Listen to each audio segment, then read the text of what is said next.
A paz do nosso Senhor e Salvador Jesus Cristo, sejam todos muito bem-vindos ao Momento EBD, momento de estudo das lições bíblicas dominicais da nossa Escola Bíblica Dominical.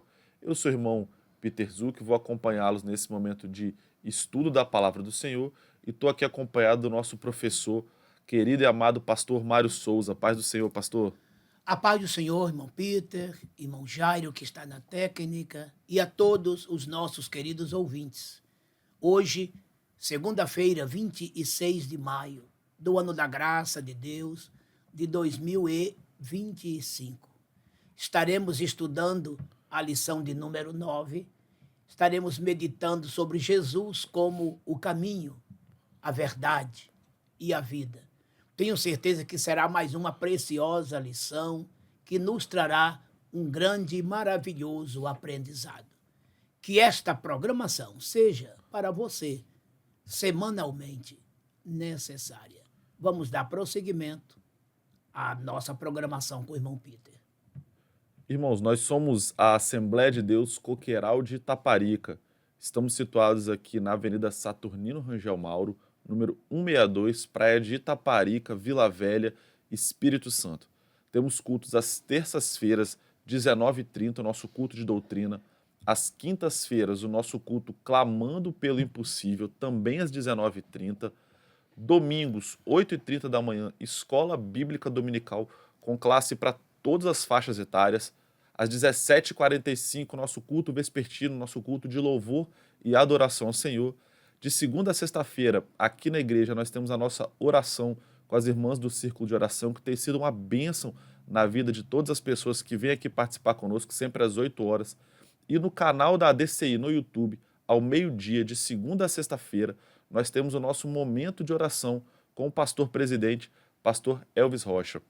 Lembre de sempre seguir, comentar, curtir, compartilhar, acompanhar a nossa igreja nas redes sociais e também vir fazer uma visita aqui com a gente, você será muito bem-vindo. Quero mandar uma saudação especial para o nosso pastor Júlio, da congregação de Interlagos, e também ao nosso pastor Antônio, da congregação do Guache, que sempre nos acompanha, aos evangelistas, presbíteros, diáconos, irmãos e irmãs das nossas congregações. É sempre um prazer ter vocês conosco. Vamos estudar hoje, então, a lição de número 9, Jesus, o caminho, a verdade e a vida, que vai ser ministrada no dia 1º de junho de 2025, cujo texto áureo é o seguinte, está no Evangelho de João, capítulo 14, versículo 6.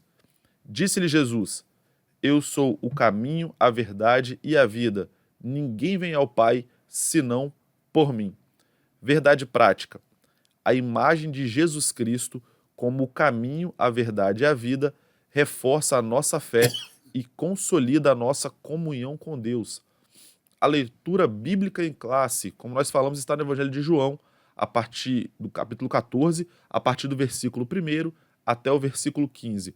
E assim diz a palavra do Senhor: Não se turbe o vosso coração, credes em Deus, crede também em mim. Na casa de meu pai há muitas moradas, se não fosse assim, eu vou-lo teria dito, pois vou preparar-vos lugar.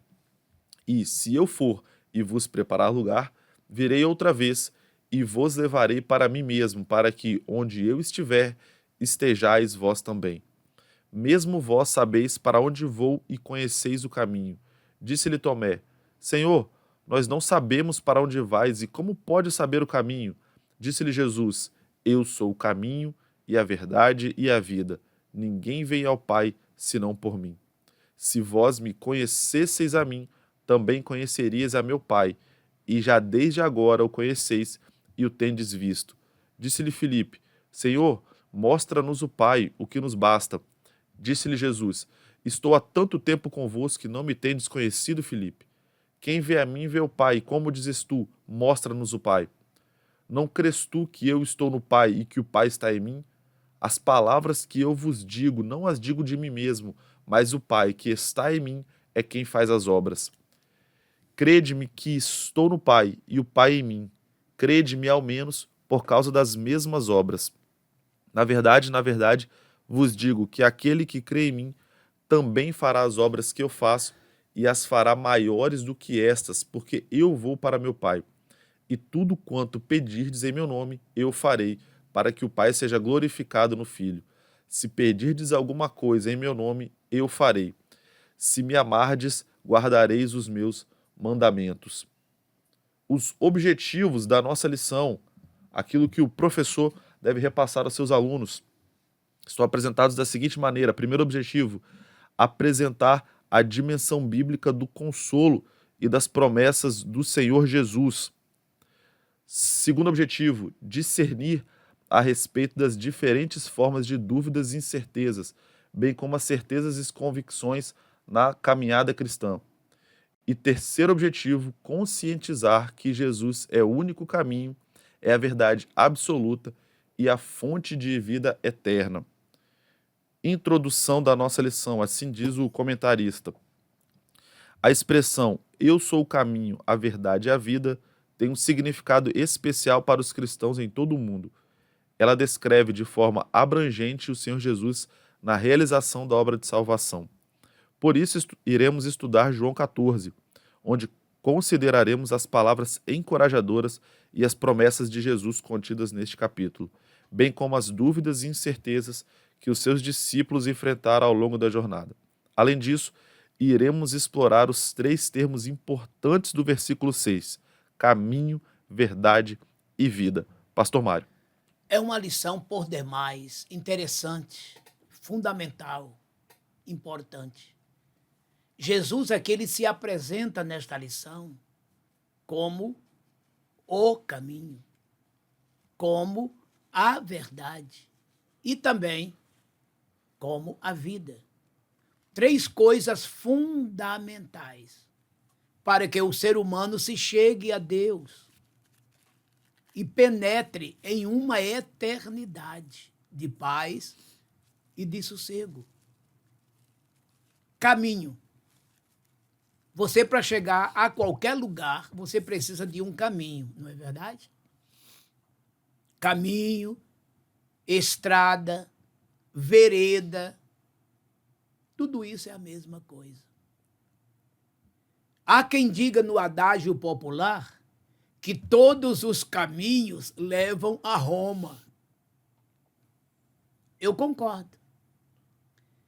Agora, todos os caminhos levam ao céu? Não. 1000 vezes não. Porque para o céu só há um caminho. E esse caminho é Jesus. Ele não é um dos caminhos. Ele é o caminho. Significa o único. Está vendo? Num segundo momento, verdade. Hoje, para muitos a verdade se tornou relativa. Há quem diga eu tenho a minha verdade, você tem a sua. Existem verdades filosóficas, culturais, religiosas, políticas, etc. Mas, no que toca à salvação, só há uma verdade: Jesus. Nenhuma filosofia, por mais verdadeira que seja, te garante salvação. Nenhuma religião, por mais séria e certa que seja, te garante salvação. Mas Jesus te garante salvação. Ele é a verdade que liberta o homem do pecado, da mentira, do mundo e do mal. Conhecereis a verdade e a verdade vos libertará.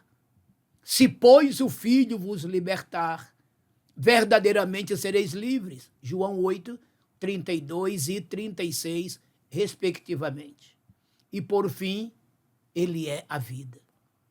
Somente ele pode dar vida aos que estão mortos no pecado e pelo pecado. O pecado gera morte.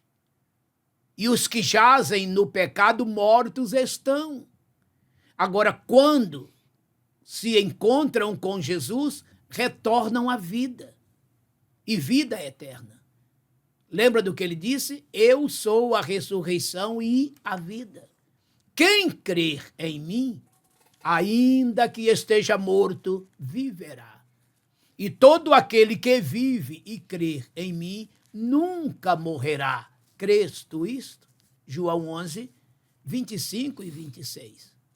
Disse ainda Jesus: quem ouve as minhas palavras e crer naquele que me enviou tem a vida eterna. Não entrará mais em condenação, mas passou da morte para a vida. João 5, 24. Eis aí o porquê dele dizer que é a vida. Ele veio para vivificar nossas almas, arrancando-as das trevas para a luz, da morte para a vida. E, por fim, ele conclui que ninguém chega ao Pai a não ser por ele. E Paulo confirma isso dizendo que há um só mediador entre Deus e os homens, Jesus Cristo, homem. 1 Timóteo 2, 5. Então, a lição se resume praticamente nisto, certo? E uma vez neste caminho, vivenciando esta verdade, participando desta vida, desaparecerão todas as indefinições e confusões de nossas mentes e vidas. Estaremos estudando tudo isto na lição a seguir. Vamos, então, ao primeiro ponto e os seus subpontos. Primeiro ponto, consolo e promessa do Senhor Jesus. Primeiro subponto, o caminho, a verdade e a vida. Desde o evento do capítulo 13, quando Jesus se juntou aos discípulos e lavou seus pés, proporcionando uma importante lição sobre liderança humilde, o seu discurso não se limitou a esse capítulo. O Senhor fez um discurso de despedida no capítulo 14, que se inicia em João 13, 31. Nesse discurso, ele confere consolo aos discípulos ao afirmar que, após a sua morte, não estariam sozinhos. No versículo 4, o Senhor diz que os discípulos sabiam para onde ele ia. No entanto, Tomé respondeu que não sabia e questionou: como podemos saber o caminho? João 14, 5. Por isso, Jesus esclarece que ele é o caminho, a verdade e a vida, e ninguém pode chegar ao Pai senão por meio dele. João 14, 6. Esta afirmação de Jesus revela que ele é o único meio de alcançar o Pai. É a verdade que o revela e representa assim a verdadeira vida de Deus. Segundo subponto, consolo num cenário de angústia. É evidente que Jesus estava angustiado. João 12, 27 e João 13, 21. O nosso Senhor tinha plena consciência de que estava aproximando-se a hora da sua entrega nas mãos dos homens. Em breve seria crucificado, morto e sepultado. Contudo, surpreendentemente, mesmo neste contexto de dor, Jesus dirige-se aos seus discípulos com o intuito de confortá-los. João 14, 1. Apesar da intensa pressão emocional e espiritual que enfrentava, ele revela que o sofrimento pelo qual iria passar traria o bem para todos. Assim sendo, aquilo que parecia uma derrota era, na verdade, uma vitória. Um fim trágico transformava num glorioso começo. Embora doloroso e angustiante, o caminho a seguir apontava para um cenário glorioso. Pastor Mário. Jesus Cristo, maravilhoso Filho de Deus. O que foi que Isaías disse sobre ele? Seu nome será maravilhoso, conselheiro, Deus forte, Pai da eternidade, príncipe da paz. Ele estava vivendo os seus últimos momentos na face desta terra. Ele acabara de celebrar a Páscoa e de instituir a primeira Santa Ceia. O cenário era preocupante, de angústia. Já antecipava-se a dor, que a poucas horas a seguir ele se submeteria, quando coroado, chicoteado, coroado de espinhos, é claro, chicoteado e, por fim, crucificado em um rústico madeiro. Mas mesmo em meio àquela intensa agonia, conforme aconteceu no Jardim do Getsêmani, né? Que ele chegou a suar gotas de sangue, ali ele estava fazendo o papel do consolador, consolando os seus discípulos, E olha como ele abre o capítulo. Não se turbe o vosso coração. Credes em Deus. Credes também em mim. Está vendo? Ele veio para tirar toda a turbação das nossas vidas. Toda perturbação, toda angústia, toda dor. Ele é refúgio, ele é fortaleza no momento da angústia. Salmo 46, verso 1. E olha aqui a promessa de consolação que ele dá aos discípulos. Na casa de meu pai há muitas moradas. Se não fosse assim, eu vou-lo teria dito. Vou preparar-vos lugar. E se eu for e vos preparar lugar, virei outra vez e vos levarei para mim mesmo, para que, onde eu estiver, estejais vós também. Ele já estava falando de sua partida, mas ele também estava dizendo que quando chegasse ao lugar para onde ele iria, ele não iria descansar, e sim ia preparar lugar para depois vir nos buscar para com ele morarmos. Foi aí que Tomé lhe indagou quando ele disse, eu vou para meu pai e vós sabeis o caminho. Tomé disse, não. Ele, na sua mente natural, né? Não sabemos o caminho. Nos mostre o caminho. Ele disse, Tomé, eu sou o caminho. Eu sou o caminho. Está vendo? Terra, céu. O caminho é Jesus. Criatura, criador. O caminho é Jesus. Das trevas para a luz, o caminho é Jesus. Da perdição para a salvação, o caminho é Jesus. Do pecado para o perdão, o caminho é Jesus. Ele é esse meio, ele é esse caminho, ele é essa estrada, ele é essa vereda, a vereda da justiça. Nele, de maneira indubitável, chegaremos ao céu. E nele está a verdade que nos liberta.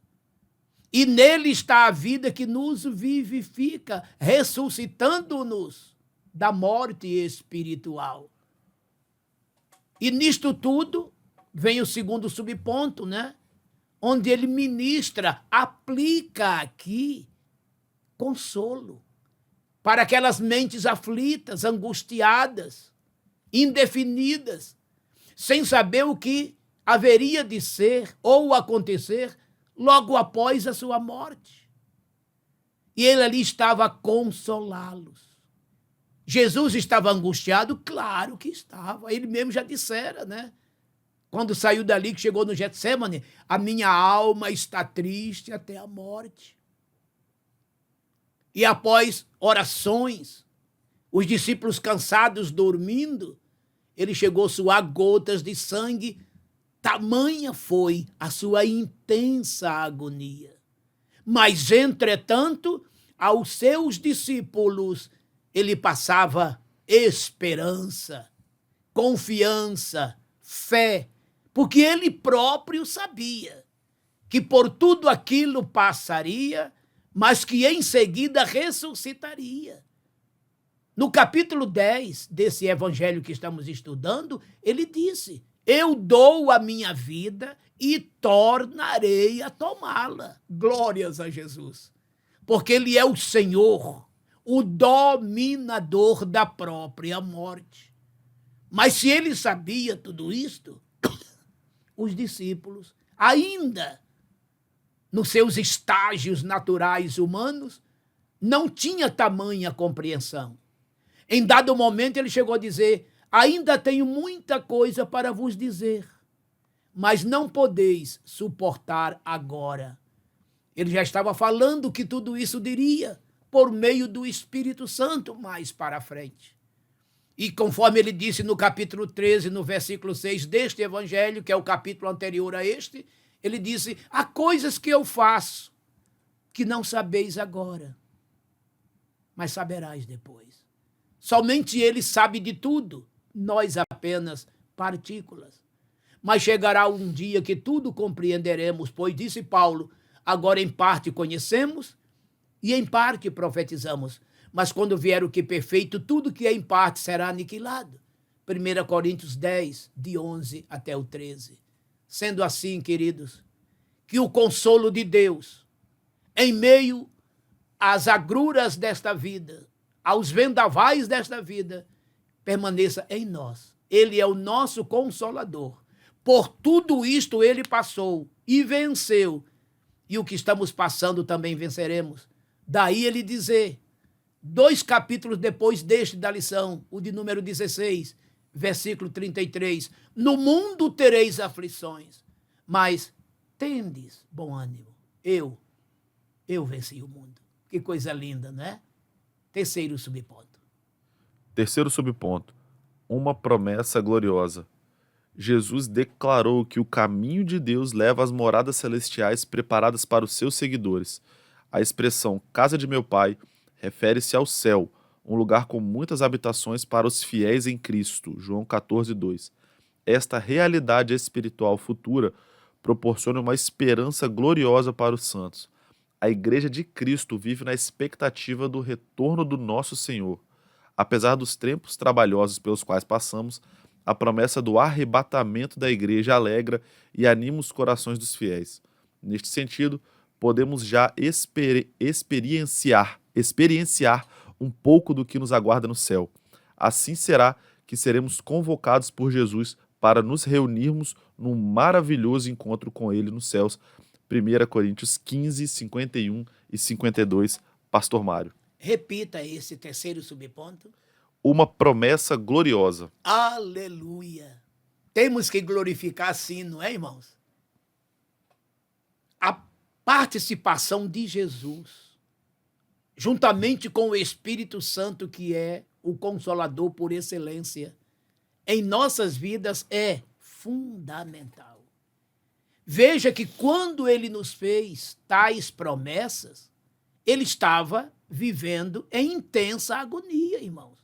Como homem que era, limitado como era, sabendo que os seus momentos finais estavam chegando, que o traidor, daí a pouquinho dele, se aproximaria, lá na escuridão do horto do jardim do Getsêmani. Mesmo assim, ele tinha a graça que era própria para consolar os seus discípulos. E lá no jardim do Getsêmani, onde ele suou gotas de sangue, aquele local retrata bem, porque a palavra Getsêmani, em hebraico, é o mesmo que prensa de azeite. Naquele jardim ali tinha prensas para prensar as azeitonas, transformando-as em azeite. Ali Jesus foi prensado ao ponto de suar gotas de sangue por causa dos pecados da humanidade.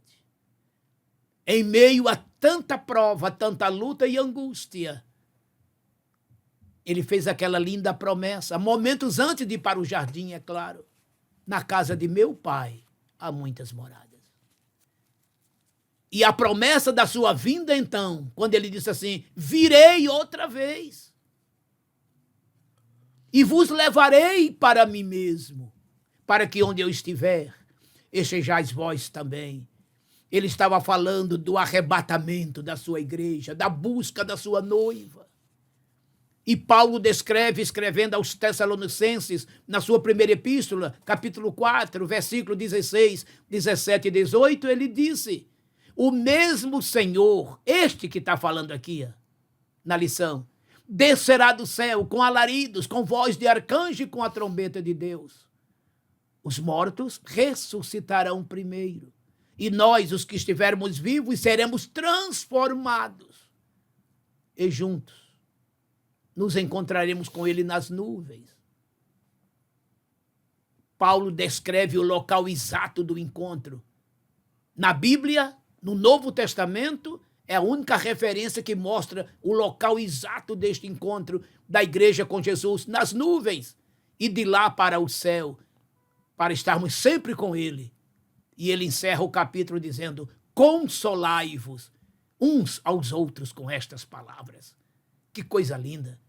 Depois o mesmo Paulo escrevendo aos Coríntios, na sua primeira epístola, versículos 51 a 54, ele disse: eis que aqui vos digo um mistério, nem todos dormiremos, mas todos seremos transformados num momento, num piscar de olhos, ante a última trombeta. A trombeta soará e todos seremos transformados, arrebatados. E ele prossegue: porque convém que isto que é corruptível, nosso corpo, se revista da incorruptibilidade. Isto que é mortal se reviste da imortalidade. E quando isto que é corruptível se revestir da incorruptibilidade, e isto que é mortal se revestir da imortalidade, cumprir-se-á a palavra que diz: tragada foi a morte pela vitória.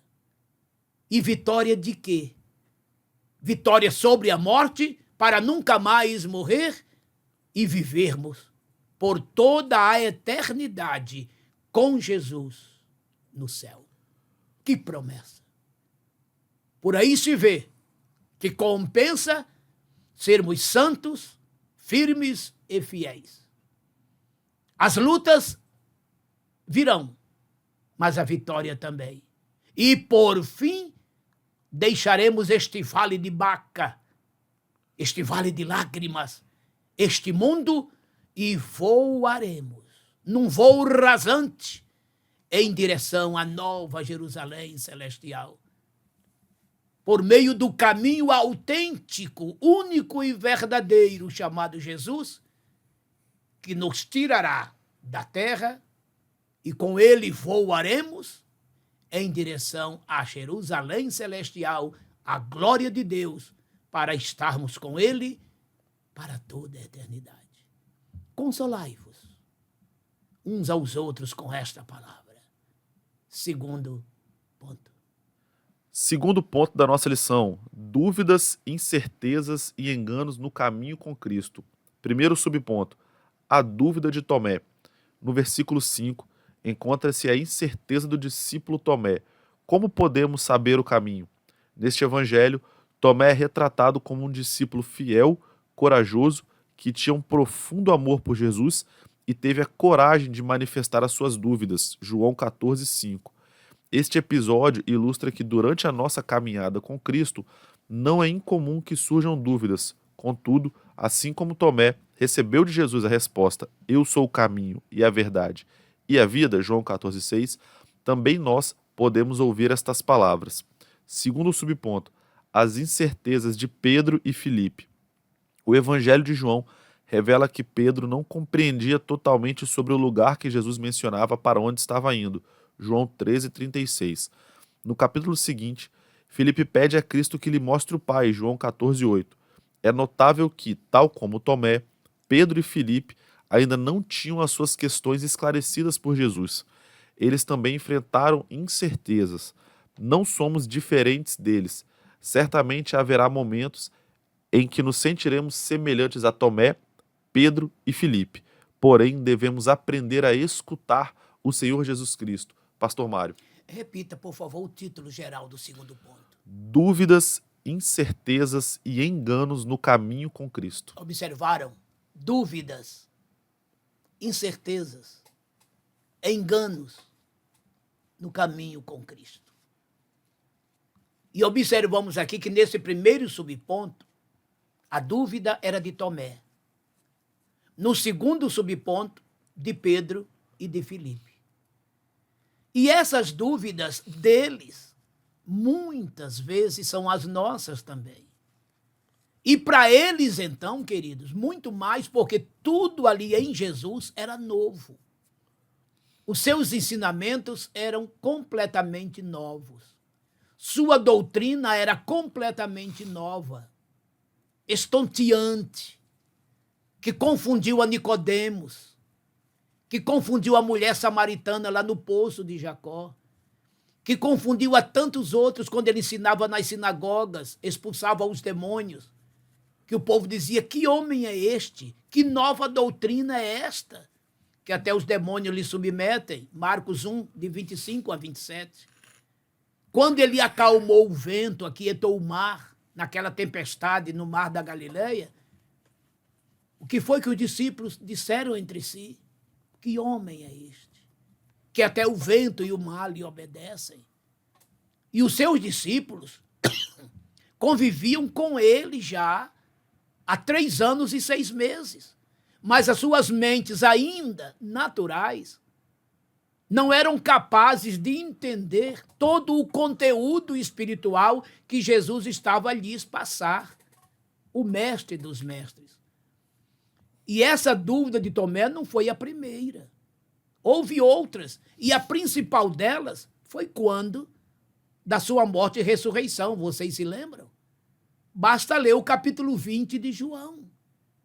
Quando Tomé disse que só creria que ele ressuscitou se ele, Tomé, pusesse o dedo na sua ferida, nas suas cicatrizes, a sua mão no lado onde a lança transpassou-lhe. Está vendo? Tanto é que quando Jesus aparece no segundo domingo, porque no primeiro Tomé não estava lá, é por isso que ele não acreditou.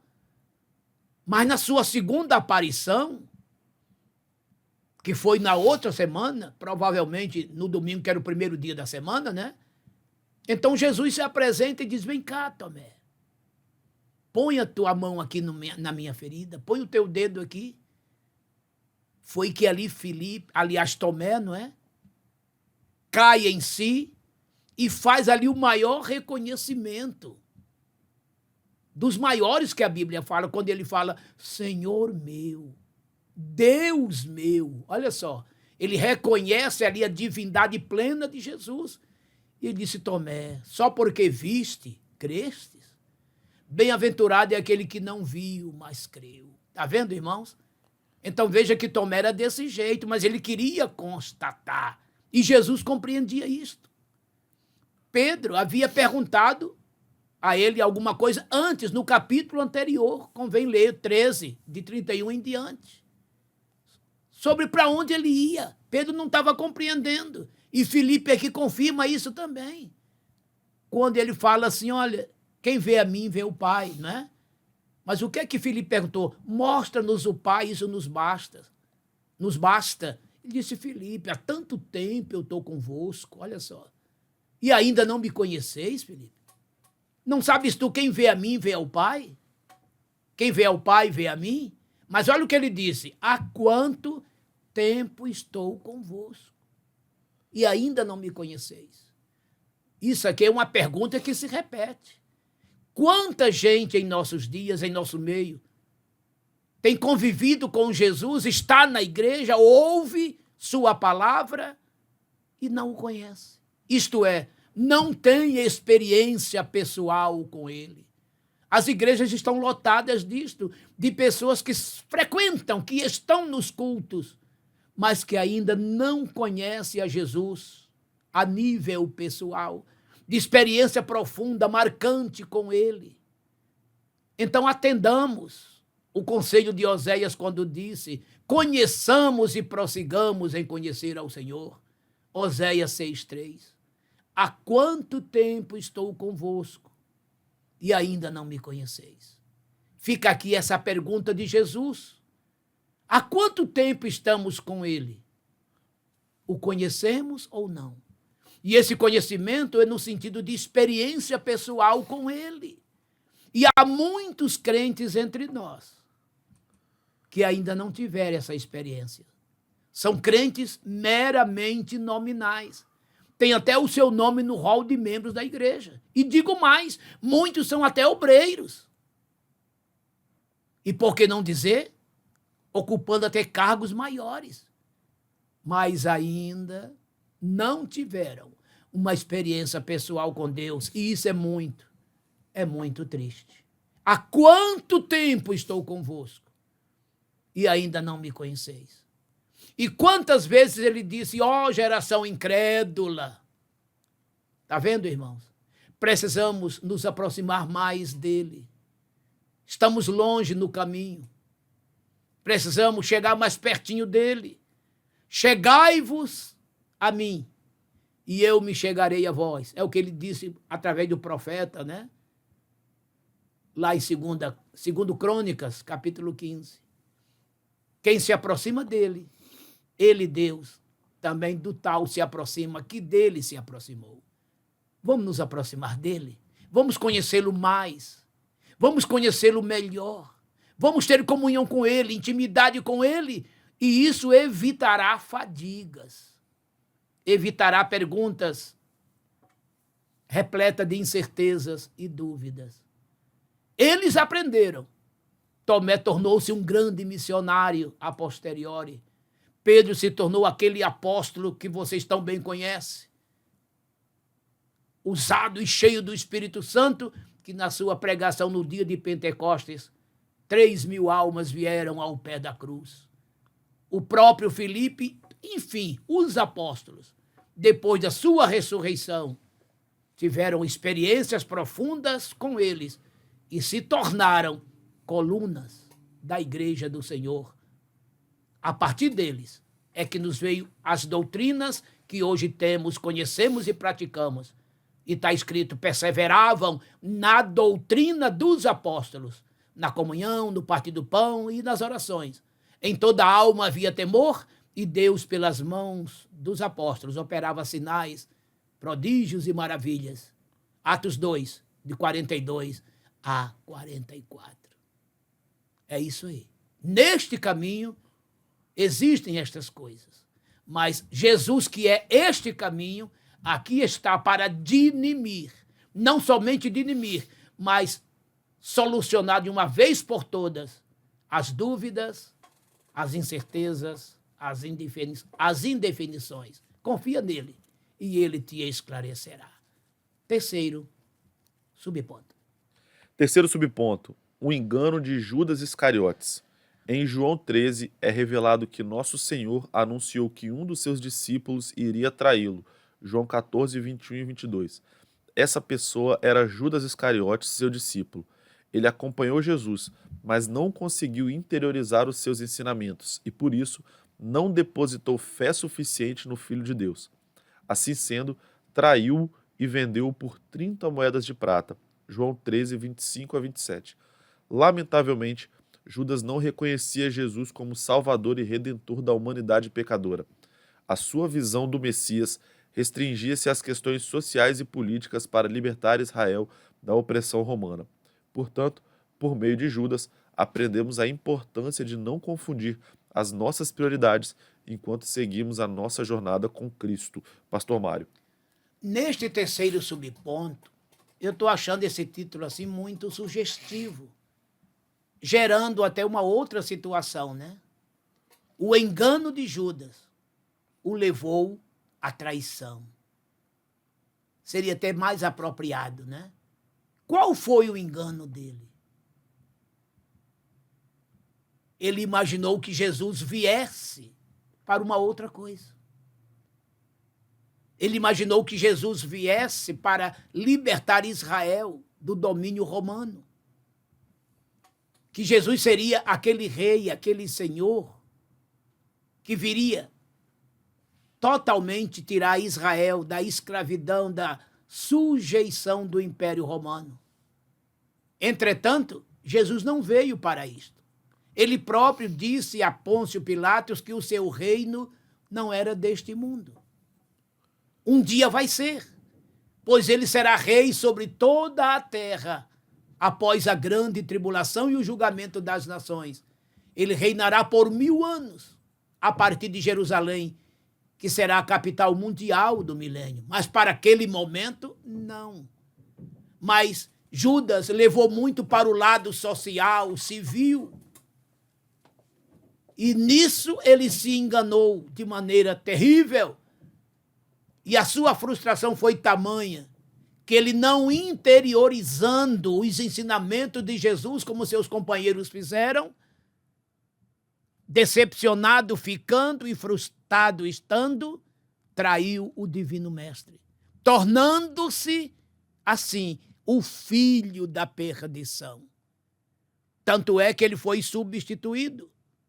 por Matias no colégio apostólico, Atos 1, 26 e 27. Então, neste caminho existe de tudo, amados, que devemos tomar cuidado. Veja que Paulo, no seu ministério, ele teve pessoas que com ele estavam e que também se desviaram. Exemplo, Alexandre, o latoeiro, o próprio Demas.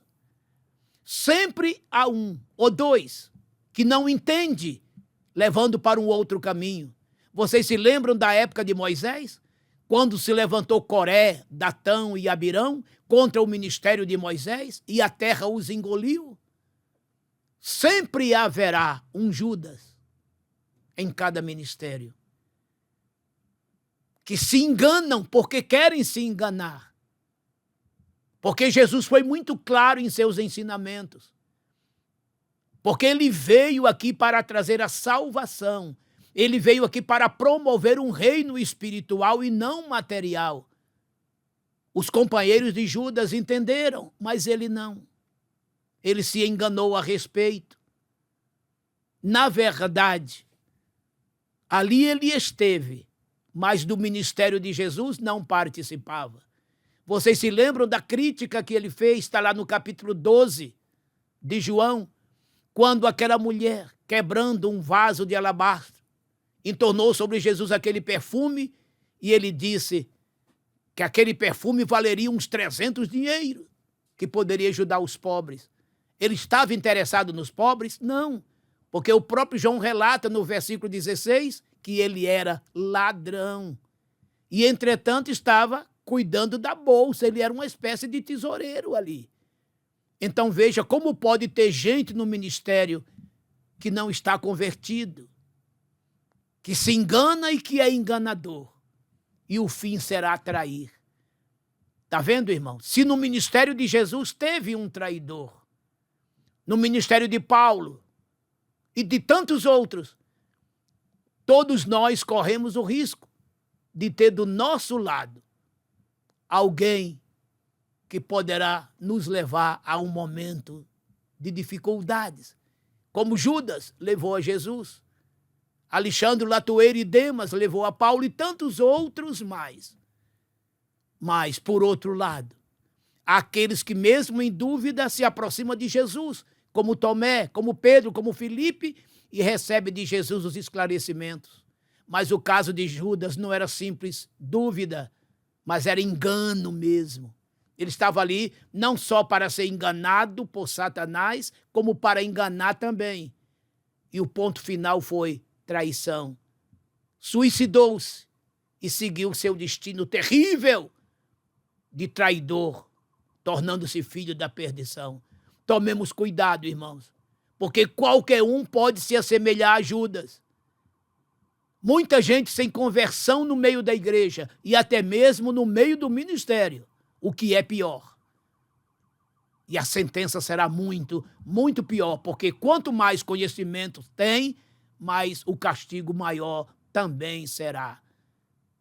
Mas neste caminho, mesmo tendo estas coisas, vem todo um lado positivo. A verdade que liberta, a verdade que transforma, a verdade que purifica, a verdade que conduz a Deus. Tomemos cuidado.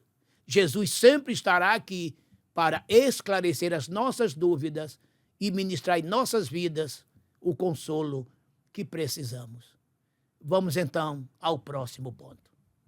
Terceiro ponto da nossa lição: caminho, verdade e vida. Primeiro subponto: eu sou o caminho. Como analisado em lições anteriores, a expressão eu sou representa um título que revela a natureza divina de Jesus.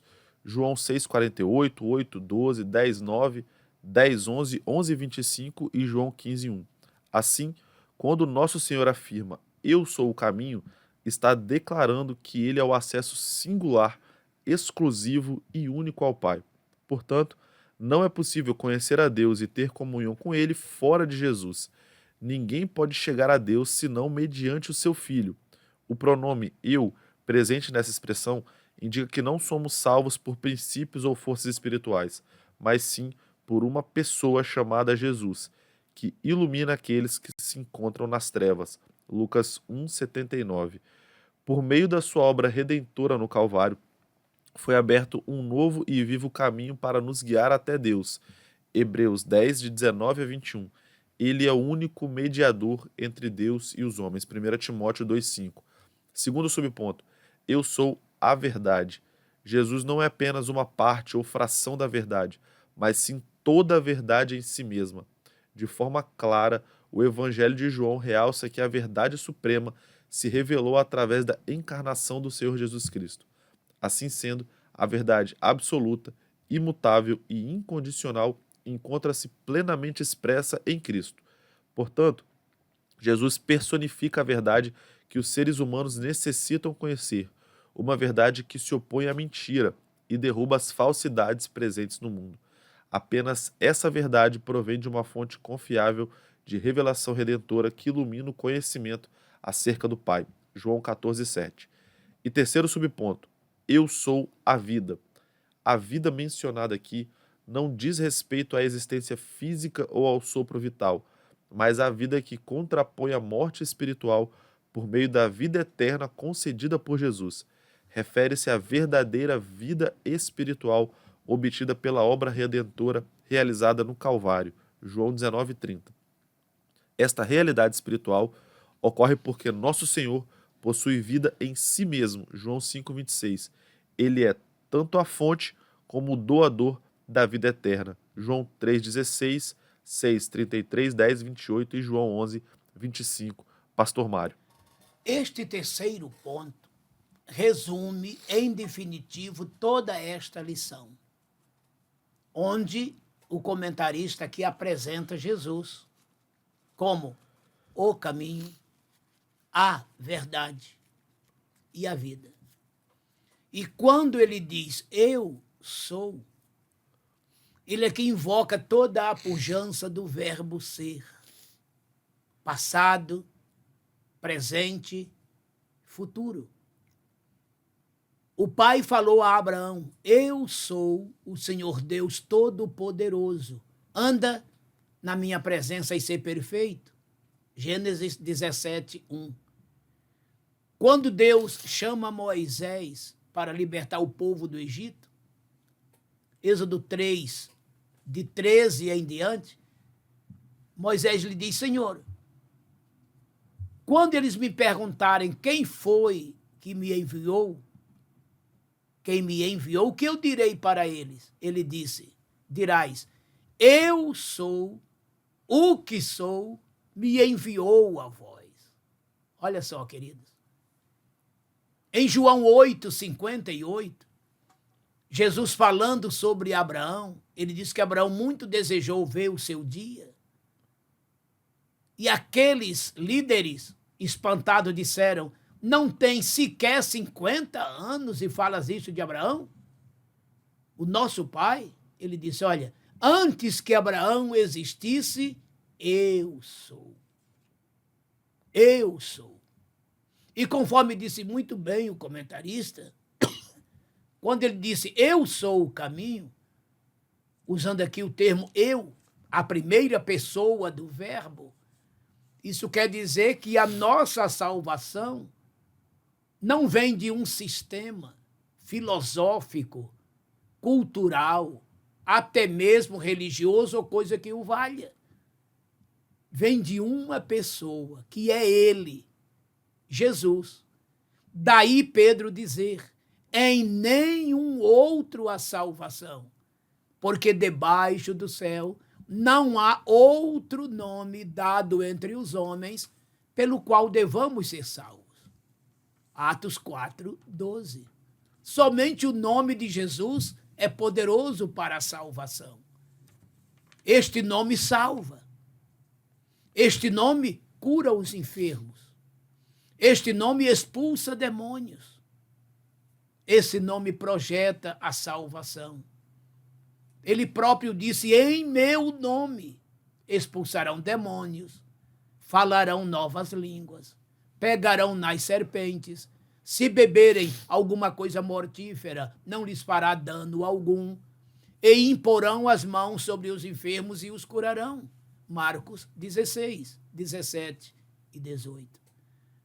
Então, ele, como o único caminho, somente ele é capaz de conduzir o pecador arrependido a novos horizontes de bênçãos, de paz e de comunhão com Deus. Ele é a ponte que liga a terra e céu. Ele é o caminho que liga a terra até o céu. Não há outro caminho, não há outro recurso, não há outro meio, só ele. E agora também ele é a verdade. Essa verdade que liberta o homem da mentira, de toda a sua pecaminosidade, da sua escravidão. A verdade de Jesus quebra os grilhões, quebra as cadeias. A verdade de Jesus liberta o oprimido, o opresso, o escravo, tornando-o completamente livre das garras infernais da escravidão do pecado. Então ele não somente é o caminho, mas ele é a verdade completa, absoluta, única, capaz e credenciada de arrancar o homem de sua vida mentirosa, pois viver no pecado é viver na mentira. Quando a verdade o alcança, desta mentira ele sai, deste pecado é resgatado, ele se volta para Deus e passa das trevas para a luz de Cristo. E por fim, ele é a vida. Ele tem a vida em si mesmo e pode doá-la a quem ele quiser. Ele mesmo disse: as ovelhas são minhas e eu lhes dou a vida eterna. João 10, de 26 até o 30. É ele quem nos dá a vida eterna. É mais que essa vida terrena, muito, muito mais. Você está vendo, querido ouvinte? Meu querido professor, professora, aluno, aluna, Jesus é tudo em todos. Ele é o caminho para os desorientados, um caminho que conduz ao céu. Ele é a verdade que liberta os escravos, os oprimidos, e ele é a vida que vivifica os que mortos estão em suas pecaminosidades. Então ele é tudo isto, e só por meio dele é que chegamos ao Pai. Disse ele: ninguém vem ao Pai senão por mim. O que eu acho interessante é quando ele diz ninguém vem. Por quê? Porque ele está junto ao Pai. Se ele tivesse só aqui, ele diria ninguém vai. Mas ele está dizendo ninguém vem. É sinal que ele está lá, ao lado do Pai, junto ao Pai, onipresente como é. Está lá e está cá. Ninguém vem ao Pai, senão por ele. Porque ele é o mediador único entre Deus e os homens. E vamos repetir aqui o que está em 1 Timóteo 2,5. Porque há um só Deus e um só mediador entre Deus e os homens, Jesus Cristo, homem. Então ele é o mediador, ele media. É ele que está entre a terra e o céu, reconciliando o mundo consigo mesmo e com o Pai. 2 Coríntios 5, 19 e 20. Sendo assim, queridos, como é maravilhoso saber que Jesus é tudo em todos. Ele é tudo para nós. Ele é o caminho. Ele é a verdade. Ele é a vida. Ele é o mediador entre Deus e os homens. E quando Paulo diz Jesus Cristo, homem, é porque ele se fez homem justamente para morrer como homem para os homens, salvando-os, comprando com o seu sangue homens de todos os povos, raças, tribos, línguas e nações para o Senhor, seu Deus. Apocalipse, capítulo 5, a partir do versículo 8. Maravilhosa esta lição. Sim, Jesus é o caminho, a verdade e a vida. Deus nos abençoe. Vamos agora à conclusão. Conclusão da nossa lição. Reconhecer Jesus como o caminho, a verdade e a vida oferece-nos a oportunidade de esclarecer as nossas dúvidas e incertezas. Ter o Senhor como o caminho, a verdade e a vida proporciona consolo nos momentos difíceis da vida. Através dele, podemos conhecer a Deus, experimentar a verdadeira liberdade e estar reconciliados em comunhão com Ele. Pastor Mário. Nisto tudo, vemos que, sendo Ele o caminho, a verdade e a vida, e você o tendo em sua vida, você estará longe das incertezas, das dúvidas e dos enganos. Por mais que eles venham, Jesus sempre do teu lado estará para te esclarecer e tirar de você todas as dúvidas, todas as incertezas e também os enganos. Permaneça nele, para que ele em você permaneça e assim você firme esteja, aguardando dele o retorno, para com ele você morar por toda a eternidade. Deus te abençoe. Meu Deus e meu Pai, te agradeço por mais esta tão preciosa lição. Que os nossos queridos ouvintes recebam a tua palavra, tirando de seus corações as dúvidas, as incertezas, por meio desse Jesus tão maravilhoso, que é o nosso caminho, a nossa verdade, a nossa vida, e que nos conduz a ti, ó Pai, para contigo estarmos para todo ou sempre. Pai Santo, olha para aqueles que estão enfermos, nas casas, nos hospitais, estende a tua mão para sará-los, curá-los radicalmente. Também aqueles que estão em problemas, vem lhes ministrar tua divina solução. Abençoe a tudo e a todos, meu Pai. Te agradeço em nome do teu Filho Jesus Cristo, meu Senhor e Salvador. Amém. Que o eterno amor de Deus, que a justificadora graça de nosso Senhor Jesus Cristo e que a doce consolação do Espírito Santo seja com todo o povo de Deus, em toda a terra espalhado, hoje e sempre. Amém. Amém.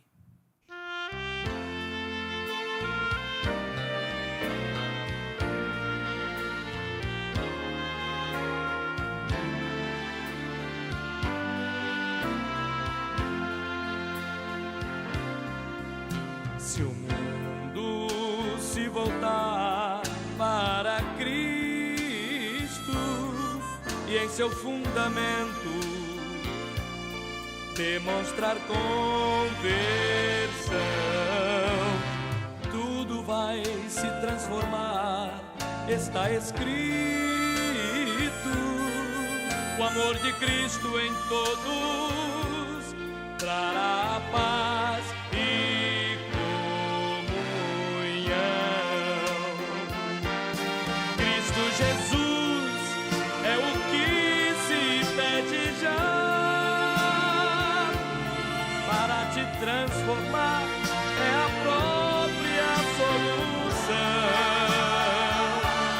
Cristo Jesus é a mudança em teu ser, vem para Cristo receber perfeita paz e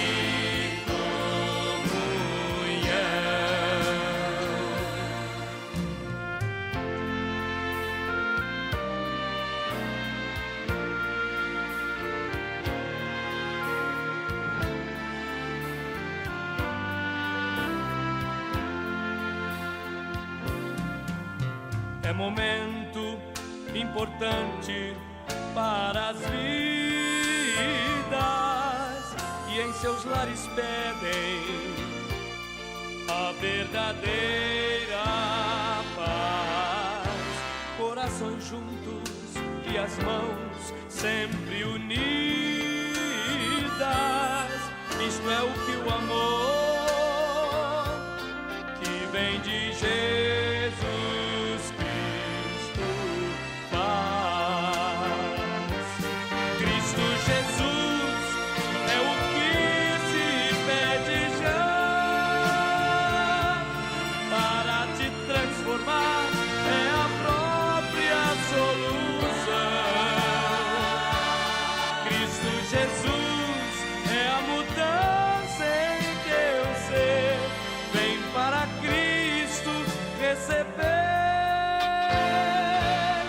perfeita paz e comunhão,